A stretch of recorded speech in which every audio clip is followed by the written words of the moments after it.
Good morning, everyone. It's Miss Cly here again, or Clyza Manapul. I hope you all had a restful night and are feeling refreshed for an exciting day ahead. Today, we're set to explore the stunning natural beauty and agricultural heritage of Nueva Ecija. Before we started, I'd like to go over some important details to ensure we have a smooth and enjoyable day.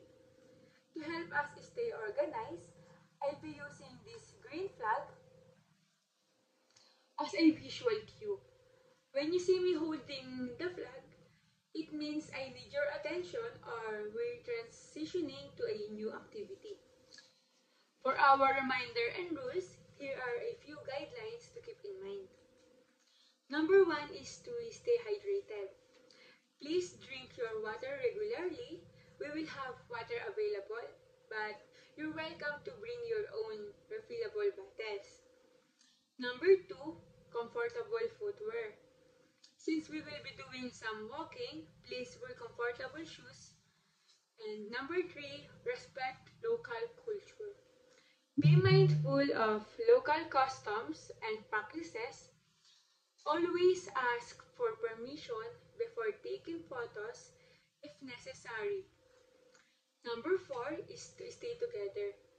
Please stay with the group and follow the schedule. If you need to leave early or have any special requests, inform me ahead of time. And number five, protect yourself from the sun with sunscreen. It is our sun protection. Let's continue our travel. 7 a.m. Breakfast at hotel.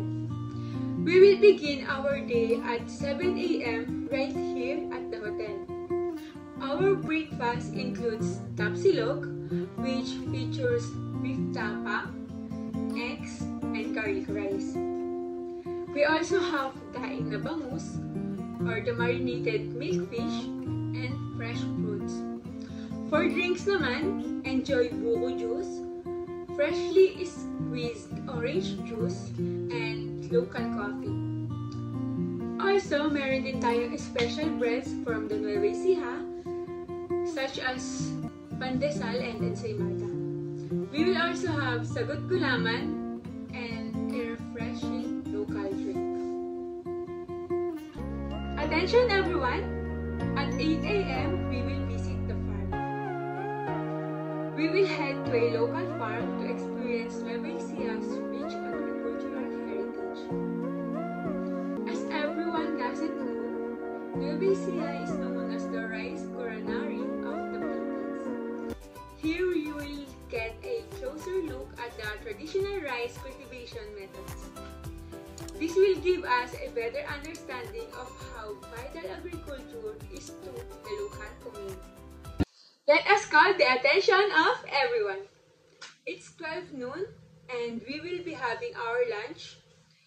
A farm-to-table lunch featuring grilled tilapia, a local fish for its delicate flavor.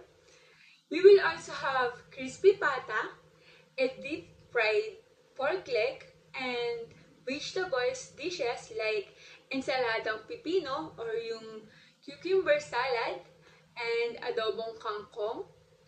And for dessert naman, we will have ube halaya and mango float. It's 1:30 p.m. and it's time to explore the rice fields. After lunch at exactly 1:30 p.m., we will take a scenic tour of Nueva Ecija's expansive rice fields. These fields are crucial to the local culture and economy. I'll share more about the significance of rice in Filipino culture and the agricultural practices that sustain these fields.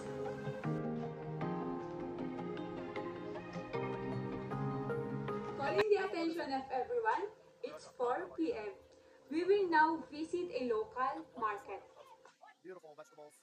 This is a great opportunity to experience the vibrant atmosphere and discover local products, browse through fresh produce, snacks, and unique souvenirs. Markets like this one offer a glimpse into daily life here in Nueva Ecija. Good evening, good evening, good evening, good evening, everyone. It's our dinner time! At exactly 6 p.m., we will head to a local restaurant to enjoy regional specialties. The menu includes Bistec Tagalog, or a Filipino beef steak, bangus, and kare-kare, or a rich oxtail stew with vegetable and peanut sauce. For dessert, we will have sapin-sapin, a layered rice cake, or mango ice cream.